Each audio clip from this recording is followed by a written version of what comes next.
Peggy 18. In this 4-part series, get an inside look on the making of one of the most anticipated titles in gaming history. This is Inside Assassin's Creed 3.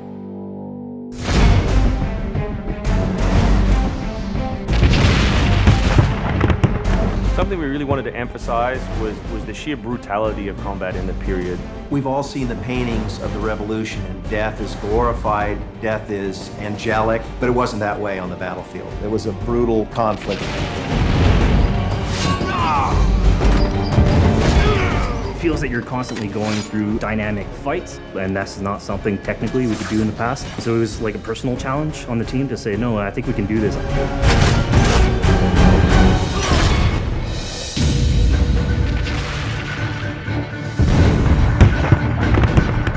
These armies are filled with different types of weapons. So, you have everything from muskets, you have grenadiers, you have guys with boarding axes. Being shot by a musket would be an awfully painful way to go. The caliber size of the ball was at least 3 or 4 times as large as anything that any modern military is using today. After the muskets were discharged, they would charge with their bayonets. What basically is a giant spear, and he has every intention of running that through you. They would shoot and then they would march, and that hand-to-hand combat was really brutal. And whether it's people using a bayonet affixed on the end of a musket, a small hatchet, this is a kind of killing that is very mano a mano.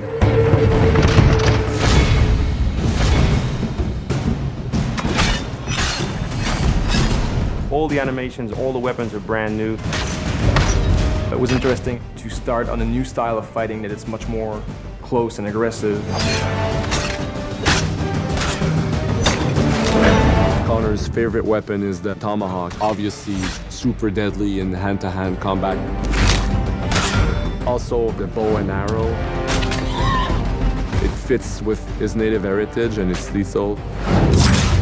The rope dart, it's a real accurate Chinese tool that we found the references for that period as well. He can use it from the ground, so he can bring the enemy towards him.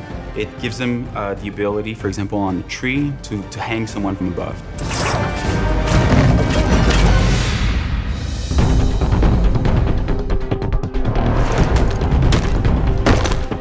In Assassin's Creed 3, the one thing that we've decided to do is to revamp the fight system from scratch. We wanted the skill in the combat in the game to be about transitioning from character to character by choosing the right moves, by performing them correctly. It allows you to basically mow your way through large numbers of people if you're good enough without stopping. What do you do if you go into a bunch of guys with muskets and they try and shoot you? So we had to figure out, can you dodge them? Can you run away? And we've added all these options, but our big one is the meat shield, where you can grab a guy and he gets shot instead. Our mocap guys are stuntmen. We spend a long time with them rehearsing and figuring out exactly what would be the greatest choreography. We had to go through, like multiple people. Connor is trained in a very different style of fighting to the British soldiers. The close quarters flow of the combat that's happening between the punches, the kicks, and everything else is indicative of what happens in the real world. I'm very impressed by the moves that they do. It's cool to see push kicks and axe kicks and different sort of takedowns that are done correctly and very believable when they're done. Right hand right, punch to the face, boom, to the throat, to the groin, finish with boom. This is something new for us that we're really proud of. It's fast, it's fluid, and you go through these guys like butter.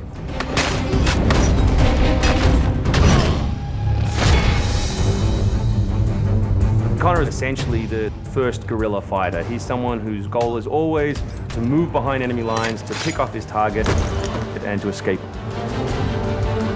Employing guerrilla tactics, or what we now know today as asymmetric warfare, was something that truly was a component of the American Revolution. They learned what we would think was guerrilla-style warfare. You sort of hit quickly and then disappear. American tactics were really frowned upon by the British because the Americans did adapt the tactics that were used by the Native Americans from the French and Indian War. The first big battle at Lexington and Concord takes place on a New England town green. And as the soldiers march back to Boston, they are marching along a dirt road lined by stone. You know, it's not the most effective strategy wearing your bright red coat and march through the woods while some farmer's trying to shoot at you. The Americans brought a tactic that they couldn't really cope with. They essentially took it away from the battlefield and they started guerrilla tactics.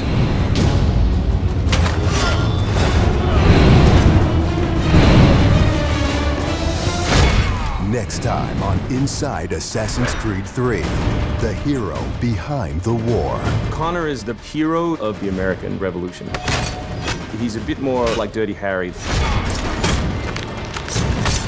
Connor is the current-day Special Forces soldier. Silent, stealthy. He's fighting for freedom and he's fighting against tyranny.